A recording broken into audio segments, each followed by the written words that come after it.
2020 was the year of preparation, and it's finally over. So let's do a quick recap as to what some of the events that occurred in 2020 were, so we know why everybody's better prepared, or at least open to the idea of preparation now. So the first thing that we experienced in 2020 was the Australian wildfires, and those got out of control, and a lot of the world was watching to see what would happen, and the smoke from those fires was actually affecting other parts of the world. So people were starting to pay attention. Then the little murder hornets thing happened, which wasn't really even a thing, but that happened. It was on the news. People were kind of freaking out for a second because it sounded like a bad thing to have happen.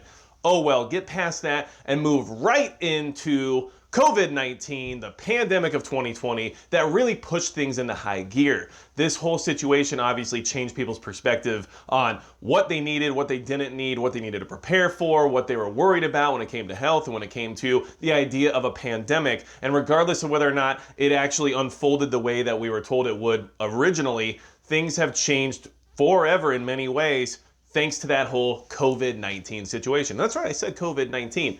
Eat it, 2020. Anyhow, moving on from there, we found out that we had supply shortages, okay? Food supply shortages, we had supply chain issues, and we had issues with our medical supply shortages. You couldn't buy N95 masks, you couldn't buy medical masks, you couldn't buy gloves, you couldn't buy PPE, you couldn't buy anything related to medical equipment. So we found out very quickly that all this stuff we thought was overly available and we had easy access to in case we ever needed it was suddenly not easy to access and not easy to acquire. And the same goes with food. Rice was flying off the shelves, beans were flying off the shelves, everything that had a longer preservation date than anything else flying off the shelves, okay? If you had it in a can, it was hard to get. If it came in a bag, it was hard to get. These are things that we witnessed and we experienced, and we found out very quickly our supply chain is not very good.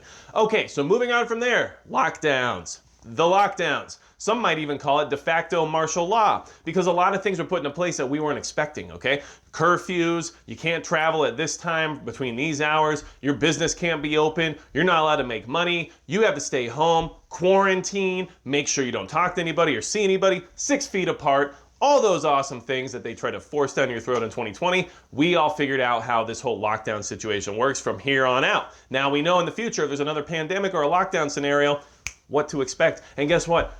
Basically martial law in many ways, but wasn't quite martial law. So that's another thing, but that was a big topic during this year, of course, for those reasons. Now, nationwide unrest soon followed after all these lockdowns and after the pandemic started to wreak havoc on the economy and the rest of the country. Nationwide unrest, civil unrest like we haven't seen in a long time, all over the country.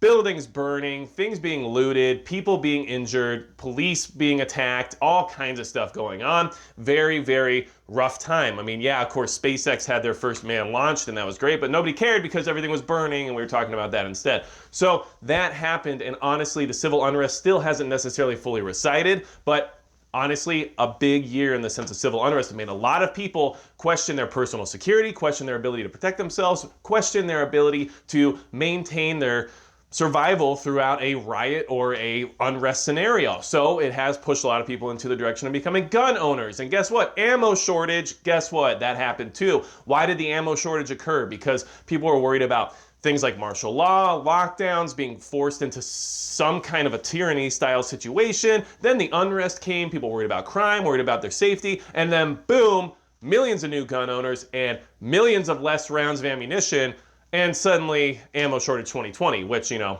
if you have anything to do with the Second Amendment, it's hard to get ammo for a long, long time. So that was another part of 2020 that we are all still recovering from, but it was also a good thing because more gun owners is better, because that means more people are taking their own protection and their own self-sufficiency into their own hands, and I'm always going to be an advocate for that. Now, moving on past that, we had the West Coast fires this year between Oregon, California. All the natural disasters that were going on during the summer were very difficult. There was hurricanes and the fires were extremely bad. And it was a very, very bad fire season. People lost their lives, lost their homes, lost their businesses in an already fragile economy. So wow, that was really bad. And a lot of people are still recovering from that. And of course, the news media moves on very quickly from those types of topics, but there's plenty of people out there that still don't have a home, still don't have a business, still don't have a livelihood, and lost everything in these fires, and no one even talks about it. So that's sad, but it is what happened in 2020 as well. And those fires showed us that there's still not enough help when it comes to emergency services, when it comes to even being able to control these fires. We're not doing well enough in that department. So that's something else that happened. And moving on from there, Of course, we had the time in between then and November, which was the election, which was a huge point of interest for anyone in the preparedness community. A lot of things could have happened one way or the other, a lot of things. And honestly, the 2020 election was very volatile. A lot of people were very upset about whoever was going to win or lose or anything regarding that, and we knew there was a lot of plans in the works for things to go very bad very fast if they didn't go a certain way. So the election happened, things didn't explode in the way that a lot of people expected, myself included. However, a lot of that's due to the fact that a certain person didn't necessarily win in the sense of what the mainstream media reported on. So a lot of things happened there. The election was a huge part of this year, and honestly, if you really want to look at it and take things apart, you can look at that election and say, this is probably why all the other things happened before it. Sure, why not? Seems like a good theory. Go with that. Anyhow, past that, we have the resurgence of COVID-19. The virus is back. Welcome to winter. And here we are again. Lockdowns are back.